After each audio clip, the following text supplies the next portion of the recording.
Hello everyone, I'm Dr. Abhijit Taide, आपका knee hip and shoulder expert from New Delhi and welcome back to my channel Orthobee. आज हम बात करेंगे hip replacement का cost क्या बनता है और जो हिप रिप्लेसमेंट आप कर रहे हो उसकी लाइफ कितनी रहती है। जो कॉस्ट है हिप रिप्लेसमेंट का, उसके पीछे तीन मेजर फैक्टर होते हैं। पहला होता है एज। अब दो तरीके के पेशेंट हमारे पास आते हैं, एक है ओल्डर एज ग्रुप के पेशेंट्स जो हिप रिप्लेसमेंट के लिए आते हैं और जो यंगर एज ग्रुप के हैं। Because of Covid steroid abuse के कारण हमारे पास बहुत ज़्यादा पेशेंट आते हैं जो यंगर एज ग्रुप के अराउंड 25 to 50 के पास आते हैं। अब जो ओल्डर एज ग्रुप है 60 to 70 में जो पेशेंट्स आते हैं उनमें कोमोबिलिटीज़ होती है, जैसे कि डायबिटीज़, हाइपरटेंशन, हाइपोथायराइडिज्म या फिर कोई कार्डियक इशू। इन केसेस में हमें आईसीयू का स्टे लगता है। हॉस्पिटल सेटअप ऐसा चाहिए जिसमें ये सब चीज़ों को हम एक साथ हैंडल कर सके। और जो पोस्ट ऑपरेटिव केयर है एंड ऑब्जर्वेशन, ये हमको थोड़ा हायर लेवल पे चाहिए रहता है। अब जब आप देखोगे यंगर एज ग्रुप जो अब 25 से 50 के आसपास है, इनको पोस्ट ऑपरेटिव हमें आईसीयू का रिक्वायरमेंट रहता नहीं है। पोस्ट ऑपरेटिव इनका जो टेक केयर है ये भी थोड़ा सा कम रहता है। सो हॉस्पिटल स्टे कम हो जाता है, जो आईसीयू सेटअप है ये कम हो जाता है। इसलिए एज ग्रुप के कारण हमारा जो कॉस्टिंग होता है ये भी डिफर करता है। इसलिए यंगर एज ग्रुप हम ऐसे हॉस्पिटल में भी ऑपरेट कर सकते हैं जहां हॉस्पिटल क्लीन हो, ओटी क्लीन हो, इन्फेक्शन के रेट्स कम हो, बट आईसीयू बेड ना हो और वहाँ बात की स्पेशलिटीज़ की ज़रूरत ना पड़े। बट ओल्डर एज ग्रुप में हमको ये रिक्वायरमेंट रहती है। तो ओल्डर एज ग्रुप में थोड़ा सा कभी कभी कॉस्ट ज़्यादा जा सकता है, यंगर एज हम मैनेज कर सकते हैं थोड़े कम कॉस्ट में। अब सेकंड जो सबसे इम्पॉर्टेंट फैक्टर है वो है इम्प्लांट। आप कौन सा इम्प्लांट यूज़ कर रहे हो उसके ऊपर आपका कॉस्टिंग बहुत ज़्यादा डिफर करता है। अगर आप इम्प्लांट ऐसा यूज़ कर रहे हो जो सीमेंटेड हो, जो आप स्टेम डाल रहे हो अपने फीमर में, वो अगर सीमेंटेड है तो आपका रेट थोड़ा कम रहता है। अगर अनसीमेंटेड है तो उसका रेट बढ़ जाता है। जैसे हम देखते हैं सीमेंटेड इम्प्लांट जो होते हैं ये ओल्डर एज ग्रुप में ज़्यादा यूज़ किए जाते हैं या फिर स्पेसिफिक बोन कंडीशंस उसमें हम यूज़ करते हैं। यंगर जब पेशेंट होता है अनसीमेंटेड जो स्टेम होता है वो हम यूज़ कर सकते हैं। उससे भी आपका जो कॉस्टिंग है वो डिफर करता है।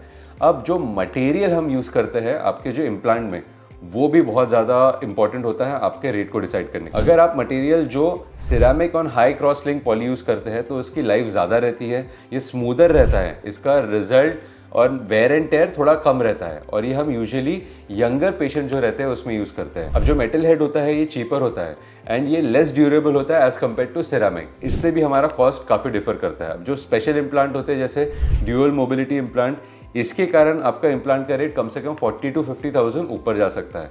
बट ये बहुत रेयर केसेस में यूज़ करते हैं हम, जिसमें आपका न्यूरोलॉजिकल डेफिशिट हो, आपको पोलियो हो या फिर आपकी पुरानी फेल्ड हिप सर्जरीज हो, उसमें यूजुअली यूज़ होता है। बट इससे आपका कॉस्ट ज़्यादा जा सकता है। अब आप अगर देखो Indian implant and US FDA implants, इससे भी आपको बहुत फ़र्क पड़ता है। अगर आप यूएस एफडीए इम्प्लांट्स यूज़ करते हो तो उसका रेट ज़्यादा रहता है, बट डेफिनेटली आपने यूएस एफडीए इम्प्लांट यूज़ करना चाहिए क्योंकि इससे आपका जो रिजल्ट है वो बेस्ट से बेस्ट मिलेगा। इंडियन इम्प्लांट से आपकी क्वालिटी कम हो जाती है, आपकी सेफ्टी लेवल कम हो जाता है। And the third important point is आप कौन से हॉस्पिटल में कर रहे हो। क्या आप एक छोटे सेटअप में या फिर एक कॉर्पोरेट हॉस्पिटल में ऑपरेट करा रहे हो। अगर आप कॉर्पोरेट हॉस्पिटल में कराते हो तो डेफिनेटली आपका रेट थोड़ा सा ज़्यादा रहेगा।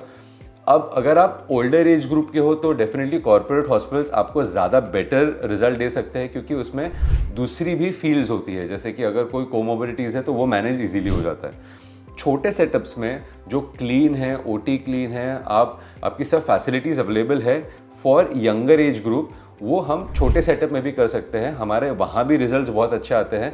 बहुत सारे पेशेंट्स मेरे पास है जो अफोर्ड नहीं कर पाते हैं, तो हम कभी कभी छोटे सेटअप में करते हैं जहाँ मैं जाता हूँ बहुत बार और वहाँ रेगुलर विजिट्स होते हैं। और ये जब हम तीनों फैक्टर्स साथ में एक बार देखते हैं तो यूजुअली आपका जो हिप रिप्लेसमेंट है वो आपका कॉस्टिंग जाता है 3.5 to 4 लाख के आसपास। अगर आप अनसीमेंटेड स्टेम यूज़ कर रहे हो, अगर इसमें हम सीमेंटेड स्टेम यूज़ करने जाते हैं तो उससे भी 10-15 हज़ार कम हो जाता है। प्लस जो एसिटाबुलम कप है वो भी हम सीमेंटेड यूज़ करते हैं तो उससे आपका रेट और 10 से 15 हज़ार कम हो जाता है। बट जब आपके पास ऑप्शन है कि आपके पास अनसीमेंटेड आप यूज़ कर सकते हो तो डेफिनेटली आप अनसीमेंटेड की तरफ जाइए, उससे रिजल्ट ज़्यादा बेटर होता है। बट अगर आप ओल्डर एज ग्रुप में तो कभी कभी हमें सीमेंटेड यूज़ करना पड़ता है। अगर आपको ये वीडियो हेल्पफुल लगा और पसंद आया है तो इसे लाइक करिए, शेयर करिए, सब्सक्राइब करिए मेरे चैनल को और बेल आइकन दबाना मत भूलिए, आपको नोटिफिकेशन आते रहेंगे।